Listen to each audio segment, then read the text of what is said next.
Buenas tardes a todos y gracias por venir, a los que habéis podido acercaros y también a los que están desde su casa también viéndonos, porque esto lo emitimos en directo.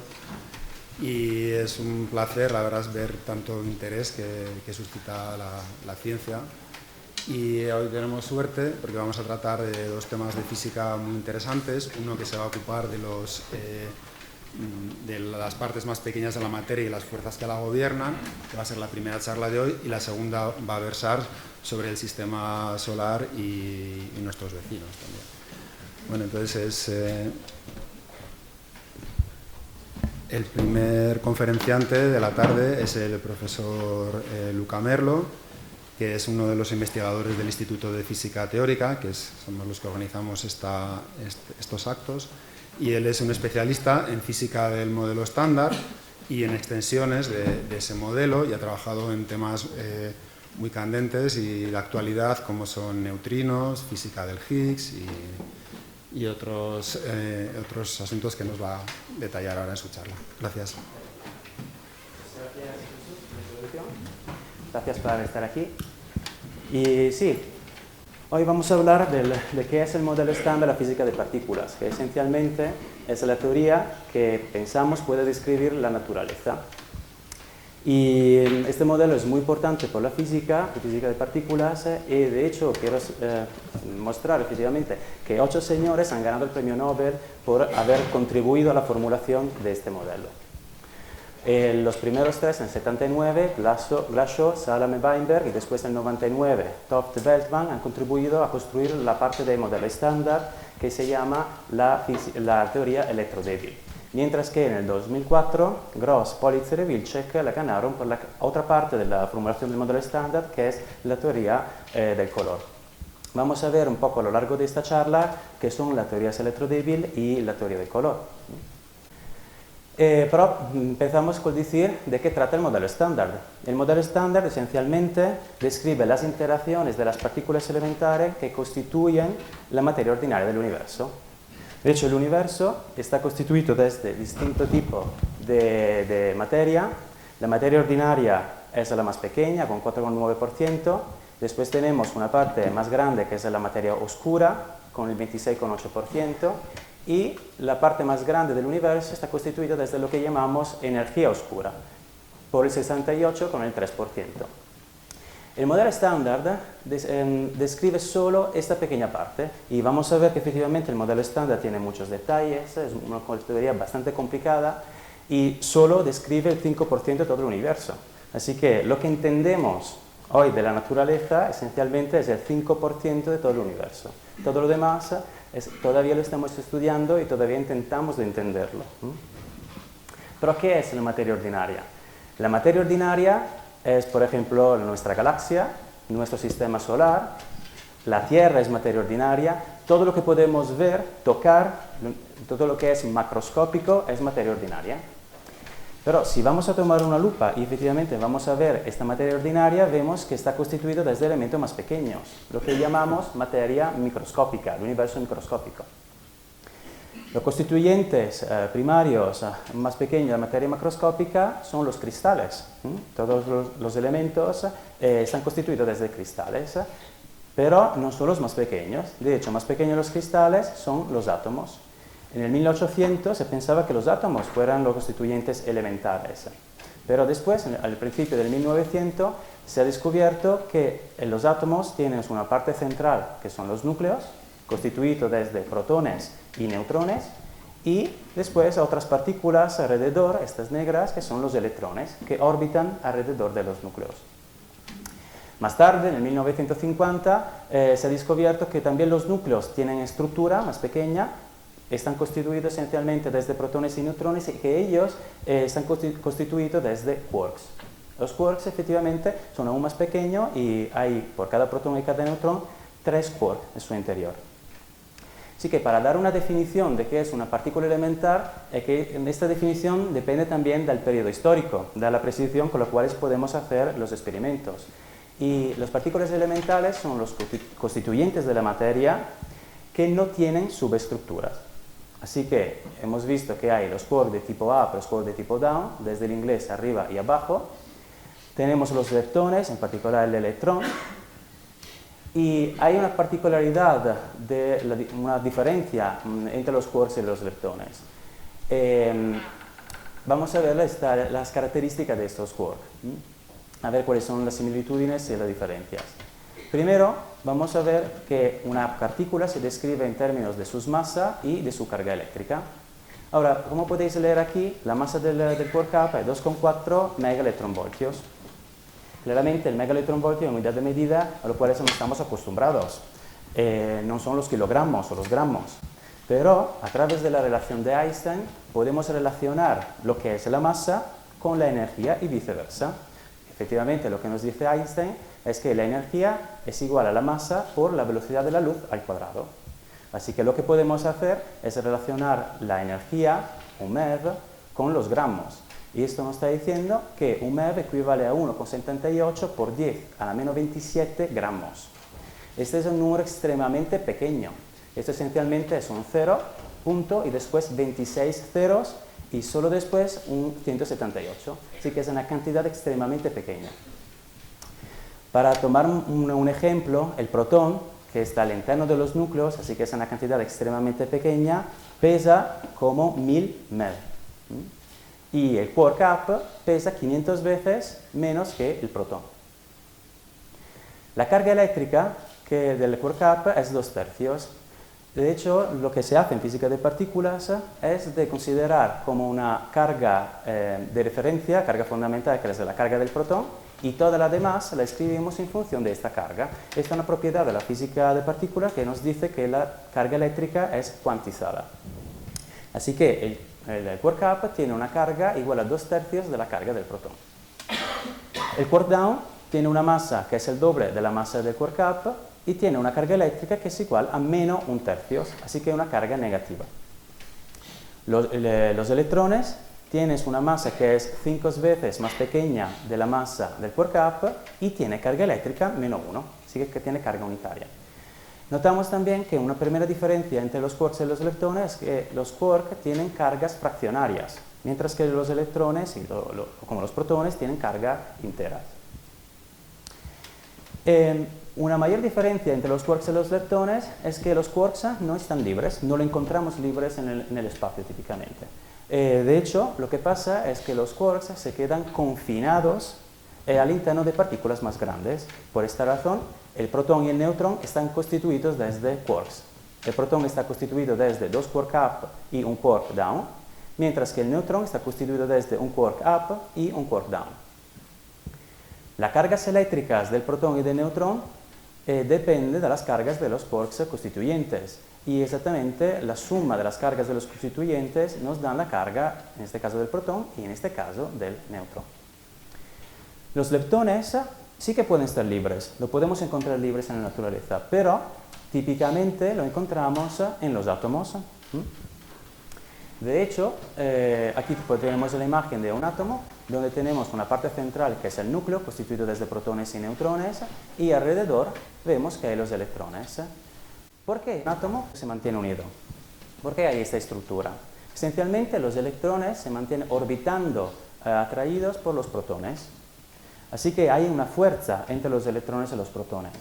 Y en física de partículas, cuando se dice que hay una fuerza, decimos que hay un mediador de la fuerza. Hay una otra partícula que efectivamente está mediando esta fuerza. Y en este caso lo que está pasando es que los protones y los electrones se están intercambiando fotones. Así que, de manera genérica, vamos a ver también otras fuerzas. Siempre vamos a encontrar que a cada fuerza corresponde un mediador de fuerza. Los fotones son los mediadores de la fuerza electromagnética y el fotón es una partícula. La partícula que tiene una masa cero, así que no tiene masa, y tampoco tiene carga eléctrica. Pero los fotones se acoplan solo con partículas que tienen carga eléctrica. Esa es una propiedad muy importante. La fuerza electromagnética la podemos ver en la vida de todos los días a través de la fuerza eléctrica, el efecto que dos cargas distintas se atraen, como protones y electrones, y dos cargas iguales se repelen, como dos protones se repelen y dos electrones también se repelen.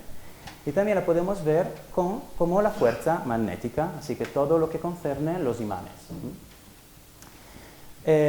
La fuerza electromagnética es fundamental por nuestra vida, porque esencialmente sin la fuerza electromagnética no podríamos tener átomos. Pero también es fundamental también por la vida de todos los días, por los efectos que podemos ver cada día. Uno de estos es lo que se llaman los cinturones de Van Allen. De hecho, la Tierra es un imán muy grande y como consecuencia de ser un imán genera estas barreras a su alrededor. La llamamos barreras porque esencialmente el Sol emite lo que se llama viento solar, que son partículas cargadas muy energéticas que se podrían llegar hasta la Tierra y destruirían completamente la vida.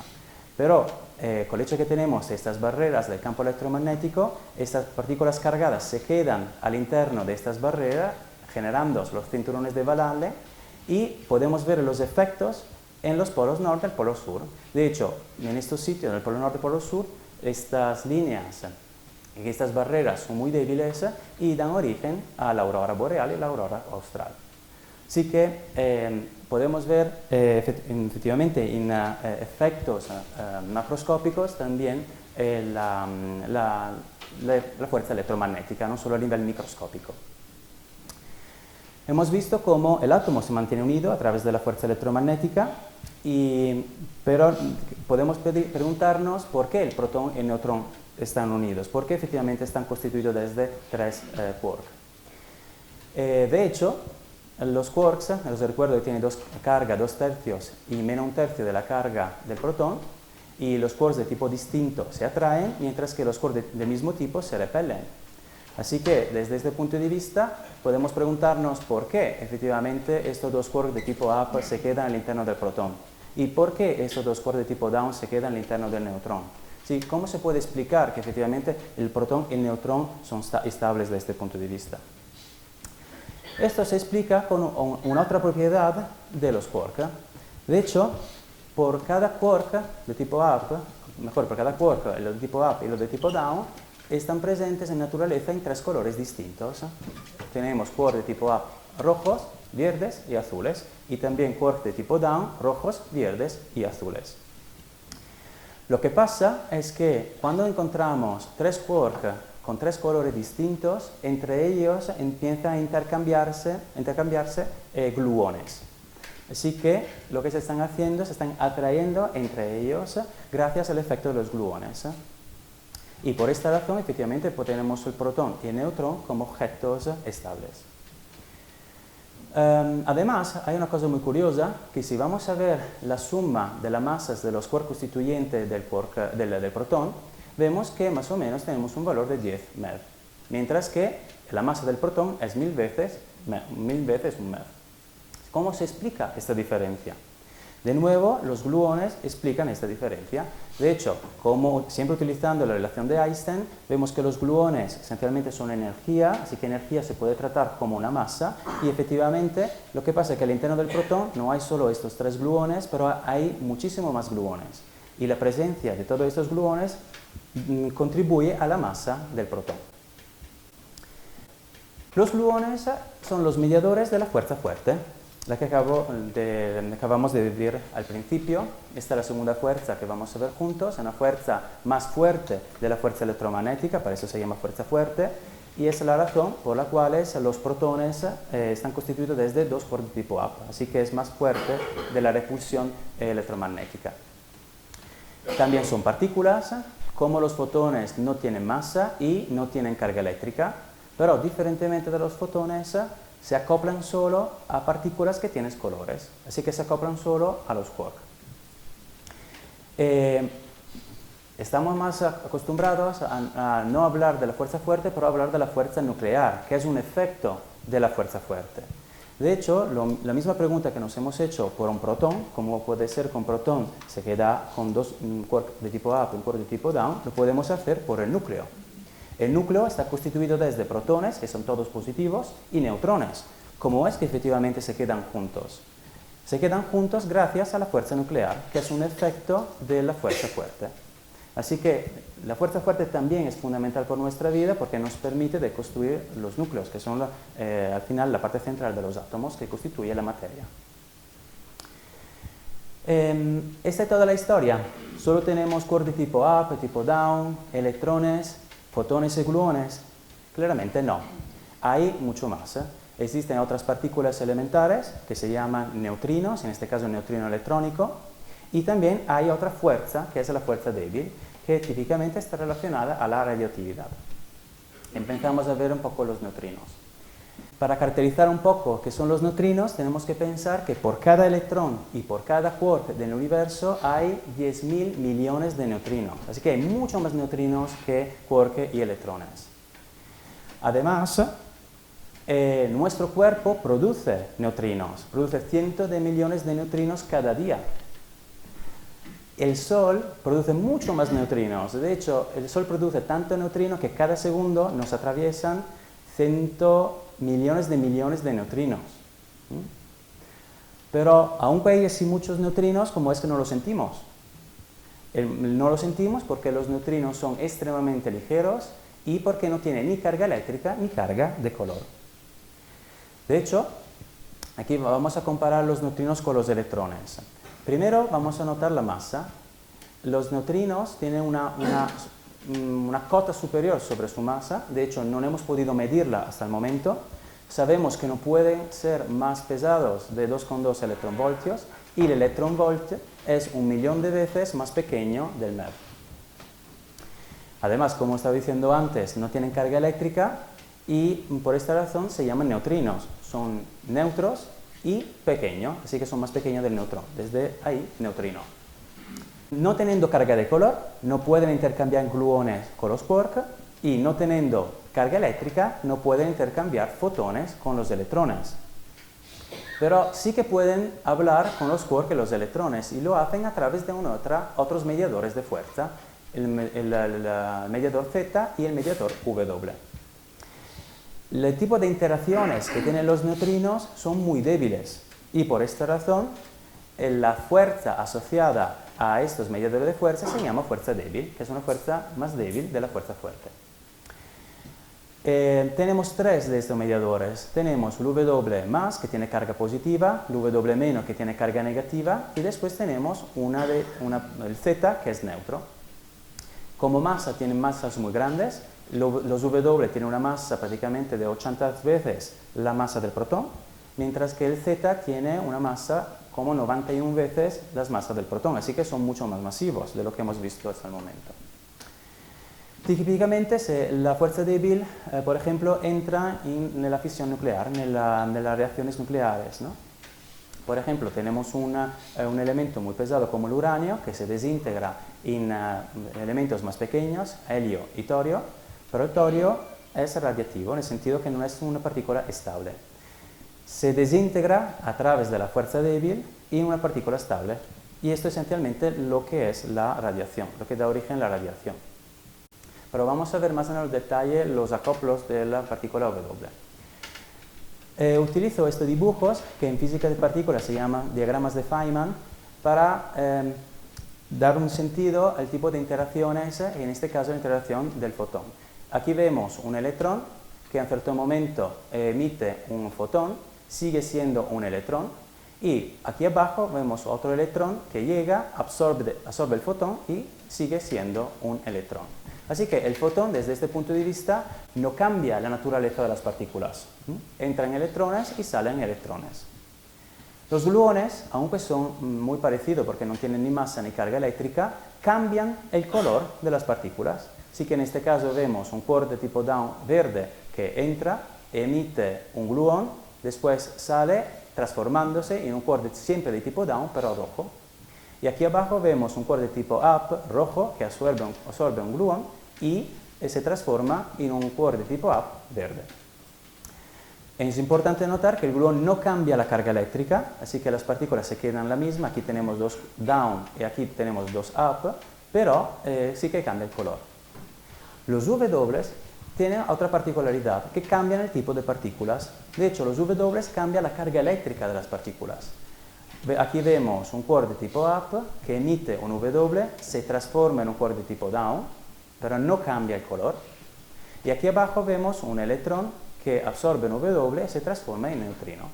También ocurre el viceversa. Hay un quark de tipo Down que emite un W, se transforma en un quark de tipo Up, y un neutrino que absorbe un W y se transforma en un electrón. El Z, desde este punto de vista, es un poco más democrático.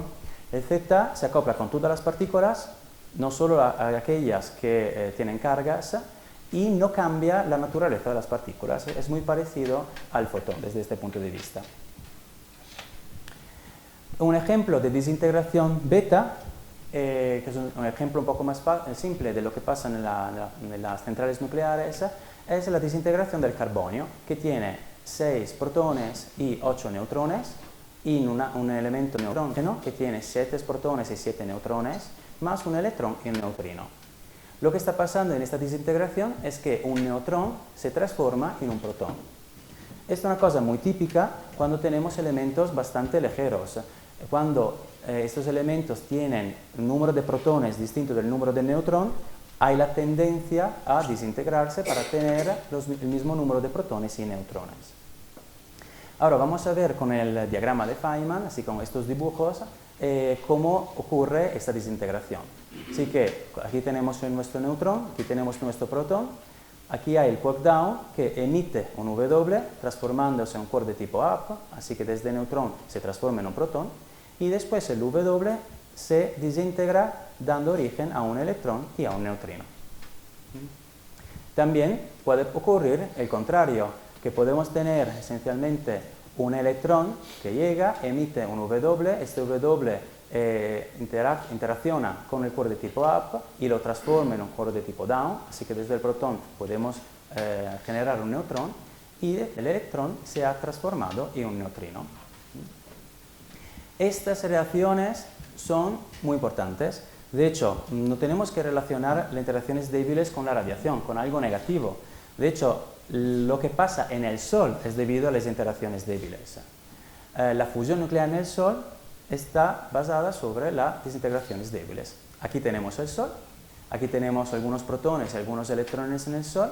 Lo que pasa es que en cierto momento los protones emiten un W que interacciona con el electrón y que se transforma en neutrino, y desde aquí todos los neutrinos que nos atraviesan cada segundo. Y después aquí tenemos los neutrones después que se han transformado desde ser protones y encuentran otros protones al interno del Sol y por la fuerza fuerte forman un elemento de helio. En este proceso lo que pasa es que salen fotones y fotones son la luz y fotones son calor. Así que la interacción débil, como también la interacción electromagnética, la interacción fuerte, es fundamental por nuestra vida. Así que ya hemos llegado a un pequeño resumen. Tenemos los quarks de tipo up y down, los leptones, tenemos los neutrinos y los electrones, y notáis que ahora lo estoy poniendo en parejas, pareja de 2 quarks y parejas de 2 leptones, y después tenemos los 4 mediadores de fuerza. El fotón que se acopla a todas las partículas que tienen carga eléctrica, así que a todas excepto el neutrino, los gluones que se acoplan solo a los quarks, los W que se acoplan a las 2 parejas intercambiándolas, y el Z que se acopla a todas en manera completamente democrática. La naturaleza es aún más complicada de esto. De hecho, aparte de tener materia, tenemos lo que llamamos antimateria.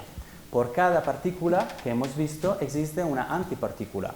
¿Y qué son estas antipartículas? Esencialmente hay quark y antiquark, hay leptones y antileptones, y la característica es que tienen la misma masa, 2,4, 2,4, 4,8, 4,8, aquí tenemos solo la cota superior, aquí tenemos 0,5 y 0,5, pero tienen cargas opuestas, 2 tercios menos 1 tercio por la anti-up, menos 1 tercio y más 1 tercio por la anti-down, y el electrón, el equivalente del antielectrón, es lo que llamamos positrón, por razones históricas. Los neutrinos son los únicos que, no teniendo carga eléctrica, hay una partícula, el antineutrino, que es muy parecida al neutrino. Si consideramos, por ejemplo, los electrones o los positrones, esto nos da origen a otro tipo de interacciones. Esto es lo que hemos visto antes, electrones que emiten y absorben fotones, pero lo que podemos ver es que también hay un electrón que encuentra un positrón y desde esto sale un fotón. Esto es lo que se llama aniquilación de materia con antimateria. Además, otra particularidad de la naturaleza es que no tenemos solamente estas partículas de la primera familia, que es lo que constituye la materia ordinaria, pero también lo que tenemos son otras familias. tenemos hermanos. Tenemos el quark charm, que es un hermano del quark up, tenemos el strange, que es un hermano del down, tenemos el muón, que es un hermano del electrón, y el neutrino muónico, que es el hermano del neutrino electrónico. Y además tenemos una tercera familia.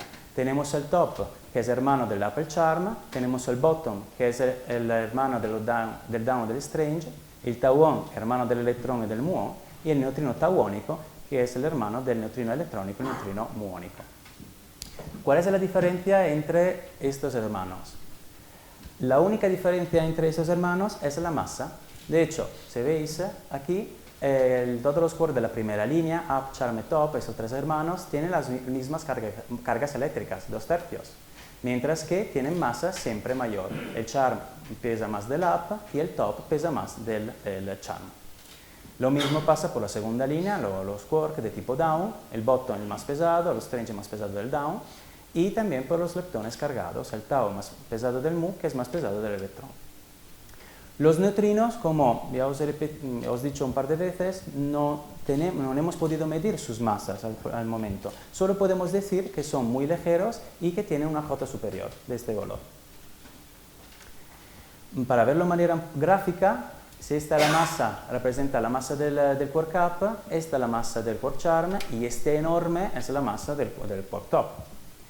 Los quark down tienen masas mucho más pequeñas, el down mucho parecida al up, lo strange un poco parecida al charm y el bottom más parecida al charm que al top. Los neutrinos tendría que haber dicho puntos así pequeños de no poderlos ver, de cuánto son pequeños, y los leptones cargados tienen masas muy parecidas a los quarks de tipo down. Ahora hemos visto que los protones y los neutrones están constituidos desde quark de tipo up y quark de tipo down, pero también tenemos todos los quarks de la segunda y tercera familia. Y también hemos visto que existen quark y antiquark. De hecho, lo que se puede construir con estos quarks no son solamente neutrones y protones, pero tenemos otras partículas. Estas se llaman hadrones de manera más genérica. Y también tenemos estas otras partículas. Estas están constituidas desde 3 quarks de 3 colores distintos, con combinaciones, por ejemplo, el sigma más de 2 quarks de tipo up y un quark de tipo strange, o como el teta menos, que es 2 quarks de tipo S y un quark de tipo down, o como este tipo de combinaciones que ponen junto un quark con un antiquark. En este caso, el pion más es una combinación del quark up y del quark anti-down, mientras que el pi menos es una combinación del antiquark up y del quark down. Notáis que todas estas partículas tienen cargas eléctricas enteras. De nuevo, solo los quarks tienen cargas fraccionarias. Todas las demás partículas, todas las combinaciones que hemos podido ver en los experimentos, tienen cargas enteras. Los W, os he comentado antes, que intercambian quark de tipo up con quark de tipo down. Por la verdad, intercambian no solo up con down, pero también quark up con el quark strange y el quark up con el quark bottom. Así que un quark de tipo de la primera línea con uno cualquiera de la segunda línea. También intercambia otro quark, el charm, con uno cualquiera de la segunda línea. Y también el top. Así que el W intercambia una cualquiera de las partículas de la primera línea con una cualquiera de las partículas de la segunda línea. Lo mismo pasa por los leptones. Los W intercambian neutrinos con uno cualquiera de los leptones cargados, que sean neutrino electrónico, muónico o tauónico.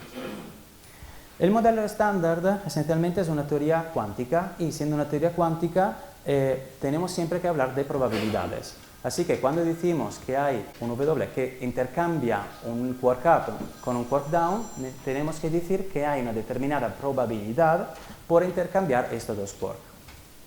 Así que las mezclas, de lo que es lo que estamos hablando, esencialmente depende de la probabilidad con la cual puede ocurrir. Aquí gráficamente vemos las mezclas de los quarks. Los discos representan la probabilidad. Más grande es el disco, más grande es la probabilidad que esta mezcla pueda ocurrir. Lo que vemos aquí esencialmente es que el W prefiere intercambiar quarks de la misma familia, así que up con el down, charm con los strange y top con el bottom. Mientras que no le gusta muchísimo intercambiar, por ejemplo, el up con el strange o el up con el bottom. Estas probabilidades son más pequeñas. En el sector de los neutrinos ocurre algo interesante, que hay solo una entrada que es bastante pequeña, que es la mezcla entre el neutrino electrónico y el tau. Todas las demás son bastante grandes, todos los discos más o menos tienen el mismo tamaño. En particular, el neutrino muónico se puede mezclar de manera igual con el electrón, con el muón, tauón. Esta es una propiedad muy importante, porque efectivamente los neutrinos, que son tan ligeros y tienen estas mezclas tan grandes, dan origen al efecto de las oscilaciones. Lo que vemos, efectivamente, lo que hemos visto, es que los neutrinos electrónicos se transforman en neutrino tauónico y en neutrino muónico. Y ahora tengo un pequeño vídeo donde efectivamente podemos ver con un poco más detalle este efecto. Hemos visto que los neutrinos, cuando interaccionan con las demás partículas, tienen algunas propiedades, como los gorros, mientras que cuando tenemos un neutrino, este neutrino lo dejamos libre en el universo, dejando libre que no interacciona con nada, tiene otras propiedades, como una bufanda que cambia de color. Hemos visto juntos que podemos producir neutrinos en el Sol y también podemos producir neutrinos en las reacciones nucleares, lo que os he comentado antes. Este tipo de neutrinos que producimos en esta manera son tipo de neutrinos de interacción y son los neutrinos electrónico, el neutrino muónico y el neutrino tauónico. Mientras que cuando los neutrinos se quedan libres de moverse, no interaccionan con otras cosas, decimos que son neutrinos de masa. Así que hay otro tipo de neutrinos y se llaman neutrino 1, 2 y 3. Y están caracterizados por sus masas, que son 3 masas distintas. No hay una correlación entre neutrino electrónico y neutrino 1. Pero lo que es cierto es que por cada electrón de interacción hay una combinación de neutrinos de masas que tienen estas masas distintas. Las combinaciones podemos verlas como una combinación distinta de flechas, dirección distinta de las flechas. Eso es lo que llamamos superposición de distintos neutrinos. Y lo que caracteriza el neutrino electrónico muónico tauónico esencialmente está en función de las masas de los distintos neutrinos. De hecho, en manera un poco más técnica, es la única cosa técnica de la charla, las masas corresponden a fases que los neutrinos cogen cuando se desplazan en el espacio. Estas masas se pueden interpretar, se pueden ver como estas flechas, y más pequeña las masas, más lentamente estas flechas dan la vuelta. Más grande la masa, más rápido da la vuelta esta flecha. Así que el neutrino electrónico corresponde a esta específica combinación. Mientras que se propaga en el espacio sin tener interacciones, las flechas dan la vuelta hasta cuando no encontramos otra combinación. Y esta es la combinación que corresponde al neutrino muónico. Esperamos un poco más, el neutrino sigue moviéndose en el espacio, las flechas dan la vuelta y encontramos de nuevo el neutrino electrónico. Y así de nuevo encontramos el neutrino muónico después de un rato. Este efectivamente es solo en 2 familias, pero es lo que pasa en 3 familias. Los neutrinos de masa se mueven con distintas velocidades, con distintas fechas y dan origen a los distintos neutrinos de interacción. ¿Cómo lo hemos podido medir? Efectivamente, los neutrinos interaccionan tan poco que lo que necesitamos es estructuras enormes. Este es Super Kamiokan, un experimento que se encuentra en Japón, que en una montaña se llama Kamioka. Aquí hay los túneles por debajo de la montaña, aquí es donde hay el experimento, donde hay este tanque enorme de 50.000 toneladas de agua ultrapura. ¿Qué estudiamos en este tipo de experimentos? Estudiamos, por ejemplo, neutrinos que se producen en nuestra atmósfera. De hecho, aquí tenemos radiocósmicos, que típicamente pueden ser protones muy energéticos, entran en nuestra atmósfera e interaccionan con las moléculas de nuestra atmósfera y producen los piones que hemos visto antes. Estos piones no son partículas estables, se desintegran muy rápidamente, se desintegran típicamente en un muón y un neutrino muónico o un antineutrino muónicos. El experimento puede ver neutrinos que están exactamente por encima de la montaña, esencialmente estos neutrinos, y también puede ver estos otros neutrinos que percorren toda la Tierra. Y lo que se ha visto experimentalmente es que el número de neutrinos desde arriba del experimento es distinto desde el número de neutrinos desde abajo. Lo que ha pasado esencialmente es que los neutrinos muónicos desde arriba no han hecho nada, se han quedado neutrinos muónicos, mientras que los neutrinos desde abajo, propagándose a través de la Tierra, se han transformado en neutrinos tauónicos.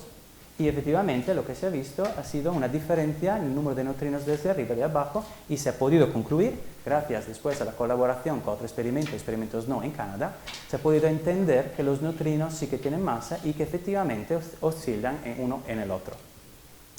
Esto ha llevado en el 2015 al premio Nobel a Kajita-san, director del Supercambio Cande, y a Arthur McDonald, director del experimento SNO. Así que podéis ver que el Standard Model no solo ha podido dar premios Nobel por su formulación, pero estamos siguiendo teniendo premios Nobel por lo que es la física de partículas, en este caso los neutrinos. ¿Por qué no vemos partículas de la segunda y tercera generación? Efectivamente, estas partículas estaban presentes en el universo primordial, pero hoy día no las tenemos. Son típicamente partículas instables. Por ejemplo, el quark de tipo Strange se puede desintegrar en un W transformándose en un quark de tipo up, y el W después se desintegra en un antineutrino electrónico y en un electrón. Así que, si aunque podemos producirlo, se desintegra muy rápidamente en materia ordinaria. Esto es un poco más complicado, la desintegración del quark top. Vemos que se transforma en un quark de tipo bottom emitiendo un W, y también después se transforma en un quark de tipo chum emitiendo otro W, y al final se transforma en un down emitiendo otro W. Los W se desintegran en electrones, positrones, electrones y neutrino electrónico, y también en muones y neutrinos muónicos. De hecho, lo que vemos aquí es que el top, que efectivamente no es materia ordinaria, se desintegra en materia ordinaria, electrones y neutrinos, pero también en muones y neutrinos muónicos. Los muones son partículas que, aunque sean de la segunda generación y no son estables, efectivamente tienen una vida media, así que viven por mucho tiempo y podemos verlos. Así que, por ejemplo, yo cuando estaba haciendo mi carrera tenía un pequeño experimento en laboratorio donde hemos podido medir cuántos muones podían llegar desde la atmósfera. Así que estas partículas sí que viven con nosotros. No son como el quark Strange top, que efectivamente se desintegran en espacios muy pequeños. ¿Cómo podemos ver estas partículas? La podemos producir, y la podemos producir con energías muy altas. Así que lo que hacemos en los experimentos es tener estas partículas, acelerarlas a energías muy altas y hacer que colisionan, y si la energía es suficientemente alta, se producen dinosaurios. En el sentido que se producen partículas que sí que existían en el universo primordial y que hoy no existen. Esto efectivamente es lo que hacemos en los experimentos como el Gran Colisionador Hadrónico, LHC, que está situado en el laboratorio CERN, que es la Organización Europea para la Investigación Nuclear, en la frontera franco-suiza, cerca de Ginebra. Aquí el lago Le Mans, todo alrededor hay la ciudad, aquí hay el aeropuerto, y justo cerca del aeropuerto hay el experimento. Algunos comentarios sobre el CERN y el LHC. El CERN se fundió en 1954 y tiene 22 Estados miembros, España incluida. Mientras que se discutió por primera vez del LHC en el 1984 y solo en el 2008 hemos podido tener datos desde el LHC. Así que pasa muchísimo tiempo desde cuando pensamos a un experimento hasta cuando efectivamente el experimento funciona y nos da datos. A día de hoy hay en torno a 10.000 científicos y técnicos involucrados en el experimento del LHC. Además, en la construcción y en el mantenimiento del LHC han contribuido más de 70 empresas españolas. Ahora, a veces hay algunas polémicas, especialmente en los periódicos, de por qué se tiene que invertir sin mucho dinero en esos experimentos muy costosos. Y para esta razón quiero reportar esta frase de Frédéric Baudry, que es el director de aceleradores de tecnología del 2016, que dice que por cada euro invertido en el CERN, las empresas españolas han tenido 4 euros de retorno. Así que no es verdad que invertir en las ciencias, en este caso en el experimento del LHC, es simplemente algo con el fin de la investigación científica. Y en este caso efectivamente encontramos un retorno económico.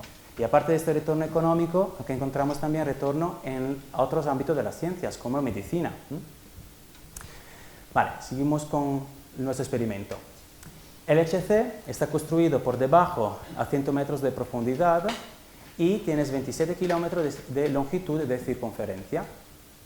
Aquí lo podemos ver desde arriba y lo que hacemos es tener paquetes de protones acelerados hasta casi la velocidad de la luz y estos paquetes interaccionan y hacen 11.245 giros cada segundo, así que van muy rápidamente. Estos protones esencialmente están producidos en esta pequeña parte del LHC donde hay átomos de hidrógeno que gracias a campo eléctrico se quitan los electrones y se dejan solo los protones y los protones están acelerados a través del campo electromagnético en este pequeño anillo hasta cuando no llegan a la velocidad que queremos, que es próxima a la velocidad de la luz. Estos protones colisionan en 4 sitios distintos que corresponden a 4 experimentos: ATLAS, CMS, LHCb y ALICE. Para daros un poco una idea, vamos a intentar de ver qué hacemos en el interno del experimento. Lo que hacemos esencialmente es estudiar los productos finales de las interacciones, que son los únicos que efectivamente son estables. Y distintas partículas tienen distintas características, así que necesitan distintas partes de los detectores. Y al final lo que hacemos, después de haber cogido todas las informaciones, es utilizar algoritmos que identifican los comportamientos característicos de las distintas interacciones. Así que lo que hacemos es ser investigadores y vamos a comparar huellas para entender cuáles son las interacciones que ocurren en estas colisiones. Este es el detector de Atlas, uno de los experimentos más grandes. Aquí hay un nombre para entender cuánto grande es este experimento. Y aún más grande vemos el detector de CMS, que veis aquí efectivamente el hombre y este todo el detector, que tiene muchas piezas distintas. Aquí vemos más en el detalle qué hace el detector de CMS. Aquí es donde hay el choque entre los protones, el vértice. Después desde ahí hay una primera parte que se llama calorímetro electromagnético, que es donde efectivamente podemos ver electrones y fotones. Los fotones y los electrones llegan al calorímetro electromagnético, dejan sus huellas, que son esencialmente estas pequeñas rayas azul, y desde ahí podemos entender que sí es un electrón, sí es un fotón. Después tenemos otra parte, que es el calorímetro hadrónico, que lo necesitamos para ver los hadrones, como los neutrones o como los piones. Estos también llegan y dejan su huella, que es distinta desde la huella del fotón, por ejemplo, del electrón. La parte más grande del detector es la que llamamos cámara de muones, y esta la necesitamos para ver los muones, como dice el nombre. Estos muones viven mucho tiempo, así que podemos ver toda su trayectoria. Este es un ejemplo de una colisión, donde aquí en el centro en amarillo tenemos los protones que colisionan y después desde aquí, en este particular evento, vemos 4 muones. Así que lo que ha pasado en este caso es que desde los protones que han colisionado se han producido 2 zetas, los mediadores de la fuerza débil, y esto se ha desintegrado en 2 muones por un lado y 2 otros mesones por el otro lado. Hay más de 1000 millones de colisiones en un segundo. Y esta información se guarda en ordenadores hasta un total de 50 millones de gigabytes cada año. Así que enorme la cantidad de informaciones que guardamos y estudiamos cada año. El resultado más importante del LHC ha sido el descubrimiento de la partícula de Higgs. Y antes de deciros qué es esta partícula, quiero deciros que en el 2013 estos señores han ganado el premio Nobel por haber introducido el bosón de Higgs. François Englert y Peter Higgs. Hay que decir que también un tercer físico, Robert Brout, tenía que haber ganado el premio porque también ha contribuido a la formulación de la teoría del Higgs, pero ha fallecido 2 años antes y los premios Nobel solo se dan a las personas en vida. Así que tenemos que recordar su nombre al lado de estos 2 señores, pero solo estos 2 han ganado el premio Nobel. ¿Qué es el Higgs? El Higgs, la última partícula en el modelo estándar, tiene masa de 126 veces la masa del protón y no tiene carga eléctrica, pero es muy importante porque es responsable de dar masas a todas las partículas con las que interactúa. Todos los quarks, los leptones cargados, los WZ, tienen masa porque interactúan con el Higgs. Para entenderlo, tenemos que pensar al Higgs como un líquido viscoso. Así que tenemos que pensar que el Higgs está en todos lados, como líquido viscoso, y que las partículas tienen fricción con el Higgs. Por ejemplo, aquí tenemos un electrón, tiene una pequeña fricción con el Higgs y como consecuencia tiene una pequeña masa. Mientras aquí tenemos un top y tiene mucha más fricción con el Higgs y tiene una masa más grande. Esta imagen representa el descubrimiento de la partícula de Higgs, la LHC, por el experimento ATLAS. Aquí vemos que los protones han colisionado, aquí también los vemos. Después lo que hemos podido identificar ha sido dos electrones en verde, uno aquí, y dos muones en rojo. Así que veis que la línea del muón es mucho más larga. Aquí esencialmente se ha producido el Higgs, que se ha desintegrado en dos zetas, y después una zeta se ha desintegrado en dos muones, y la otra zeta se ha desintegrado en dos electrones. También el experimento CMS ha descubierto el Higgs. De hecho, el anuncio de la descubierta se ha hecho exactamente el mismo día. Y en este caso vemos otro evento donde se ha producido un Higgs y que se ha desintegrado en dos fotones. Esas son dos líneas de fotones. Así que hemos llegado un poco a comentarios de conclusión. El descubrimiento del Higgs representa el haber encontrado la última pieza de lo que es el modelo estándar. Pero no cierra la investigación en física de partículas. De hecho, no sabemos si el Higgs es elemental o es compuesto, no sabemos si hay solo un Higgs o hay más Higgs, pero también no sabemos si hay otras partículas elementales con masas más grandes de las que he discutido yo. Y de hecho hay algunas teorías, por ejemplo supersimetría, que ha sido introducida para explicar otro tipo de problemas en física teóricas, que predice la existencia de otras partículas más pesadas. Al momento no sabemos si existen, y el LHC lo que está haciendo es investigar sobre las propiedades del Higgs y también está investigando sobre la posibilidad de descubrir otras partículas más pesadas. Después no sabemos si hay una nueva subestructura. Hay otra teoría que se llama teoría de las dimensiones extras, de nuevo introducida por otras razones, pero que dice que no vivimos en 3 dimensiones espaciales, pero vivimos en más dimensiones espaciales, pero que nosotros no las vemos porque son tan pequeñas que efectivamente no tienen ningún efecto en la vida de todos los días. Pero en estos colisionadores tan energéticos sí que se podrían ver los efectos de tener estas dimensiones extras.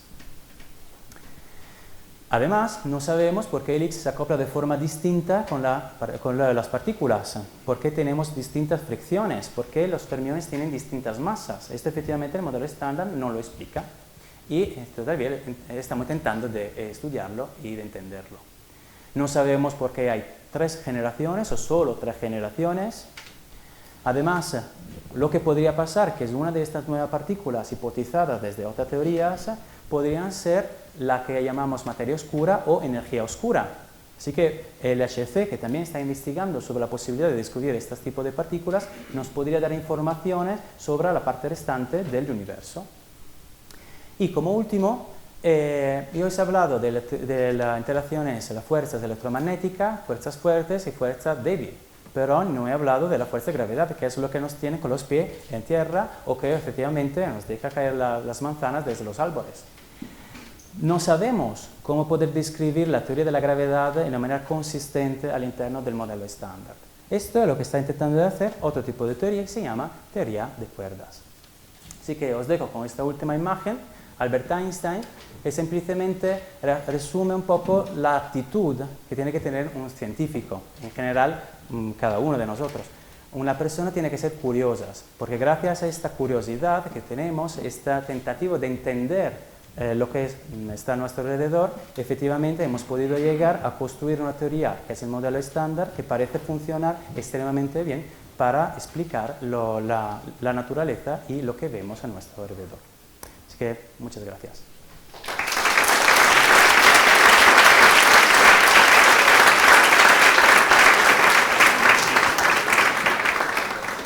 Gracias, Luca, por la charla y estoy seguro de que tu conferencia ha despertado la curiosidad de más de uno y habrá preguntas. Respecto a la masa de los neutrinos, ¿cómo se hace para obtener la cota? ¿Por qué es así pequeña?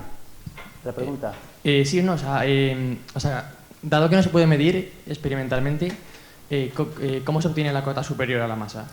esta cota superior proviene desde un experimento que se llama Catherine, y este experimento efectivamente puede llegar a esta precisión, pero no puede ir más allá de esta precisión. Estamos esperando otro experimento que efectivamente puedan ser más sensibles, pero al momento no la conocemos. Es verdad que hay otras informaciones que provienen desde el universo, observaciones del universo efectivamente nos dicen que la suma de los neutrinos tampoco, la suma de las masas de los 3 neutrinos tampoco puede ser mayor que el valor del electron volt.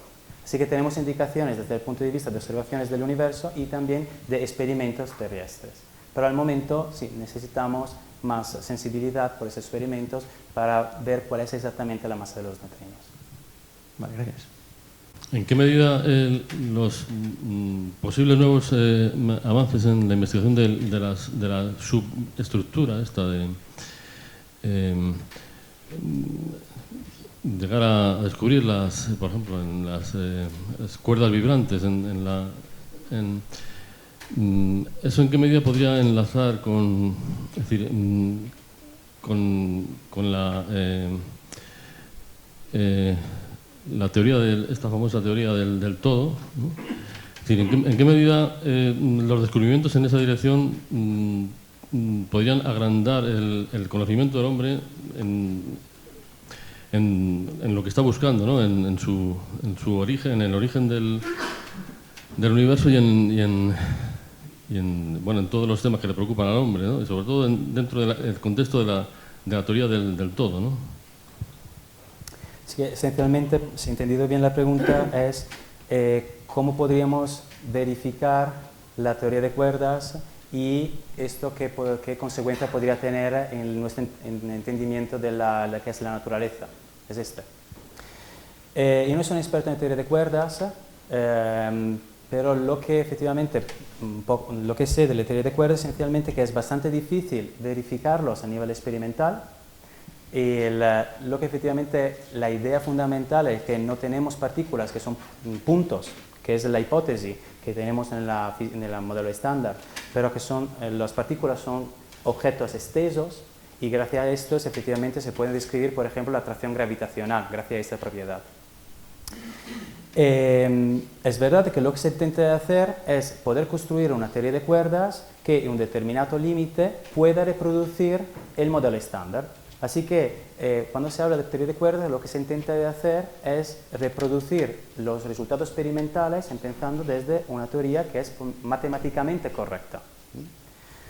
Llegar al nivel de poder decir que efectivamente es esta específica de la teoría de cuerdas es muy difícil, pero también tenemos implicaciones con lo que es el universo, los agujeros negros, que efectivamente están mucho más relacionados a lo que es teoría de cuerdas con respecto al modelo estándar. Así que seguro que las observaciones con el universo dan otras informaciones con respecto de los experimentos terrestres para entender la teoría del todo. Esto sí. Parece ser que hay un 4,9% de materia ordinaria, un 26,8% de oscura y 68,3% de energía. ¿Sí? ¿De dónde salen estas cifras? ¿Cuál es el valor de todo? Sí, esencialmente. Lo de la materia oscura sale esencialmente porque la materia oscura no tiene las interacciones de la materia ordinaria. No interacciona a través de fotones o gluones o WZ. Pero sí que interaccionas a través de la gravedad. Así que cuando, por ejemplo, hay colisiones, esto se ha visto colisiones de dos galaxias esencialmente, y lo que se ha visto es que la distribución de la materia ordinaria, así que de las estrellas que emiten luces, es que lo que podemos ver después de la colisión, no es una distribución que es consistente con el tener solo materia ordinaria. Así que la distribución después de la colisión ha sido una distribución como si hubiera otra materia detrás con una masa muy grande. Así que desde observaciones de astrofísica sobre efectivamente galaxias y también la rapidez con los cuales los distintos sistemas solares van alrededor del centro de una galaxia, efectivamente se ha podido ver que hay mucha más materia oscura que materia ordinaria. Así que estos son el tipo de medidas que efectivamente nos permiten de entender que hay un 26,8% de materia oscura. Mientras que por la energía oscura, esto sale esencialmente del haber visto que nuestro universo se está expandiendo. y nuestro universo se está expandiendo, pero si sumamos simplemente la materia ordinaria y la materia oscura, la cantidad de materia total de estos dos tipos juntos nos diría que el universo tendría que colapsar. Pero con el hecho que el universo no colapsa, tenemos que concluir que hay algo más, que nos permite que el universo siga expandiéndose. Así que como consecuencia tenemos que concluir que hay algo más, que es la energía oscura. Actualmente, mientras que la materia oscura sí que interacciona a través de la gravedad, la energía oscura no sabemos absolutamente qué es. No podemos medirla con otras maneras que aparte de la expansión del universo. Buenas. Enhorabuena por la charla. Gracias. ¿Cómo puedes explicar, así un poco más claro, cómo un neutrino volando o viajando se transforma en otro por la suma o composición de otros 3 neutrinos? Esencialmente es un efecto de la que se llama física cuantística, que es la superposición de estados distintos. Es el resultado del hecho que por ejemplo, cuando tenemos dos sonidos y estos dos sonidos tienen la misma frecuencia, por ejemplo, lo que puede pasar es que la suma de los dos sonidos juntos nos da un sonido mucho más fuerte, hacen resonancia. Esta es la misma cosa que está pasando con los neutrinos. Los neutrinos 1, 2 y 3 esencialmente pueden ser pensados como frecuencias, y en el momento que estos neutrinos tipo 1, 2 y 3 están en resonancia, dan origen a un neutrino electrónico. Cuando tienen otro tipo de resonancia, dan origen a un neutrino muónico. Así que todo esto se puede pensar efectivamente como ondas que se desplazan en el espacio, y en cierto momento, cuando estas ondas tienen una interferencia que se llama constructiva, tiene estas resonancias, efectivamente vemos que dan origen al neutrino que se llama electrónico o muónico o tauónico. Mientras que cuando no tienen estas interferencias, simplemente se quedan como neutrino 1, 2 y 3. Así que es un efecto ondulatorio.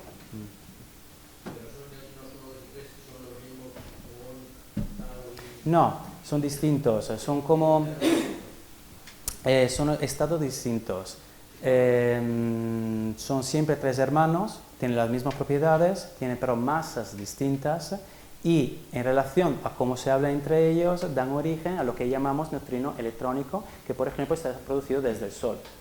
Y en otro sentido, lo que podemos decir es que en el Sol se produce neutrino electrónico, y que al mismo tiempo este neutrino electrónico tiene una parte de neutrino 1, una parte de neutrino 2 y una parte de neutrino 3. Es como pensarla a que la onda que define el neutrino electrónico tiene 3 componentes distintas, una parte de neutrino 1, una parte de neutrino 2 y una parte de neutrino 3. Sí, buenas tardes. Mi pregunta es si los quarks de más masa, los top, ¿tienen también el confinamiento de los quarks de menos masa? Sí, absolutamente. Por ejemplo, os había enseñado esta imagen. Aquí vemos que aquí, por ejemplo, tenemos los quarks de tipo S, que son más pesados de los quarks de tipo up y down. También hay otras partículas que están generadas considerando como quarks constituyentes los quarks de tipo bottom, por ejemplo. Los quarks al interno de esas partículas están confinados. Esta es una propiedad no solo de las partículas up y down, pero de todos los tipos de quarks. Y esto es el resultado de tener estas interacciones de colores entre los quarks. Así que todos los quarks confinan. Entonces, ¿cómo sabemos cuando decíamos la descomposición de los quarks que eran inestables, cómo es un quark único el que se descompone?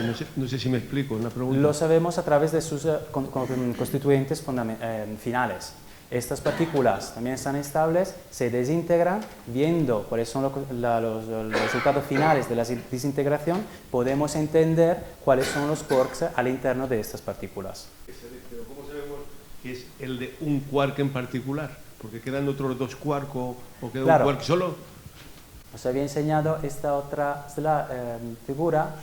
Aquí vemos la diferencia entre un quark strange y un quark top. El quark strange esencialmente se desintegra solo una vez, porque después se encuentra directamente el quark de tipo up. El quark de tipo up ya no se desintegra. Así que de la desintegración del quark de tipo S solo encontramos estas 3 partículas finales. Mientras que por quarks más pesados, como el top o el bottom, sí que encontramos muchas más partículas en el estado final típicamente.